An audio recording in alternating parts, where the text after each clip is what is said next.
Is your website stuck on the second or third page of Google, no matter what you do? Have you checked your Core Web Vitals report recently? If you see a lot of red and yellow, that might be the very thing holding you back. Don't worry, because today, I'm going to show you exactly how to fix those pesky Core Web Vitals errors, boost your SEO, and create a much better experience for your visitors. Hi everyone, I'm Sobuj, and welcome to the channel. In this video we're going deep into Google Search Console to uncover those critical Core Web Vitals issues. We won't just find them, we'll apply practical step-by-step fixes that you can implement right away. If you've ever felt overwhelmed by technical SEO, this is the video for you. We'll break it down into simple, manageable tasks. So, what exactly are Core Web Vitals? Think of them as Google's way of measuring how a user feels when they visit your site. It's not just about keywords anymore, it's about the experience. There are three main metrics that Google cares about, and you should too.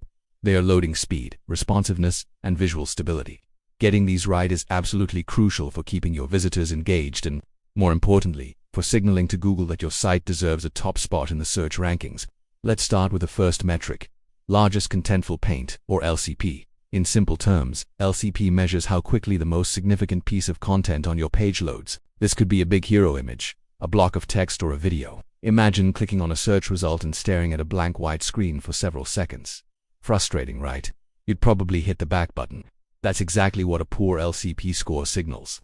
Google wants to see this main content appear quickly, ideally in under 2.5 seconds, to assure the user that they've landed in the right place and the page is working. We'll explore exactly what causes slow LCP and how to fix it, from image optimization to server response times. Next up is a relatively new but incredibly important metric, interaction to next paint, or INP. This one replaced an older metric called first input delay. INP measures how responsive your page is to user actions. When someone clicks a button, taps on a menu, or fills out a form, how long does it take for the page to visually respond? A long delay can make your site feel broken or sluggish. We've all been there, clicking a buy now button and nothing happens. So you click it again and again. That's a bad user experience, and INP is designed to measure it. A good INP score means your site feels snappy and interactive, which is key for conversions and keeping users happy. We'll dive into the common culprits, like heavy JavaScript, and how to streamline them. The third and final Core Web Vital is cumulative layout shift, or CLS. Have you ever tried to click a button on a web page, only for an ad to load suddenly and push the button down, making you click the ad instead? That's a layout shift, and it's one of the most annoying things on the web. CLS measures the visual stability of your page.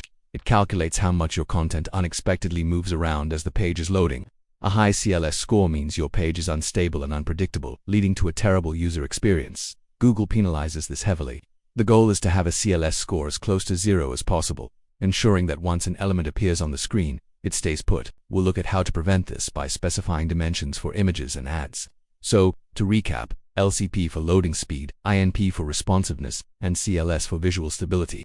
Understanding these three metrics is the absolute first step to diagnosing and improving your website's performance. Now, let's get our hands dirty and start fixing them. The first place we need to go is Google Search Console. If you haven't set it up yet, you absolutely must. It's a free tool from Google that gives you invaluable data about your site's health. Once you're in, navigate to the Core Web Vitals report under the Experience section. Here you'll see separate reports for mobile and desktop. Pay close attention to the poor and needs improvement URLs. This is our to-do list. Google literally tells you which pages need fixing and what the primary issue is. Let's tackle LCP first, as it's often the easiest to improve. The number one cause of slow LCP is large, inoptimized images. If your main content is a huge high-resolution image file, it's going to take a long time to download. The fix: optimize and compress your images. You can use tools like TinyPNG or Squoosh to drastically reduce file sizes without sacrificing much quality. Also, make sure you're using modern image formats like WebP, which offer better compression than JPEGs and PNGs. Another big win for LCP is choosing a fast and reliable hosting provider. If your server is slow to respond, nothing else matters. A good host can cut your LCP time significantly. Now, let's talk about improving INP. The main cause of poor responsiveness is almost always heavy JavaScript. When a user interacts with your page, the browser might be busy executing a large script, so it can't respond immediately.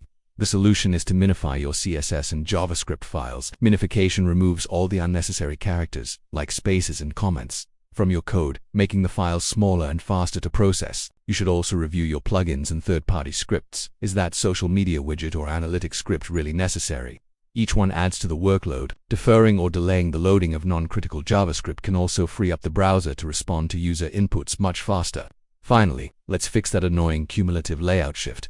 The primary cause of CLS is content loading without reserved space. For example, when an image loads, it pushes other content down the page if the browser didn't know how much space to save for it beforehand.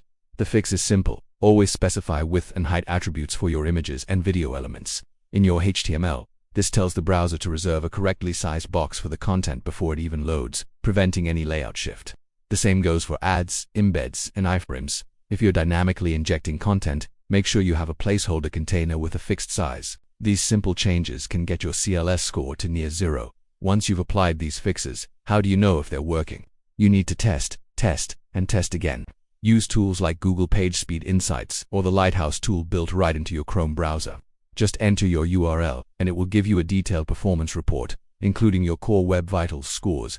It even provides specific recommendations for what to fix next. After you've implemented changes on your site, go back to Google Search Console and click Validate Fix. This tells Google to recrawl and reevaluate your pages. It can take some time, but you'll eventually see those red URLs turn green. Remember, even small incremental improvements in these areas can have a significant positive impact on your core Web Vitals scores and, ultimately, your search rankings. It's a continuous process of optimization.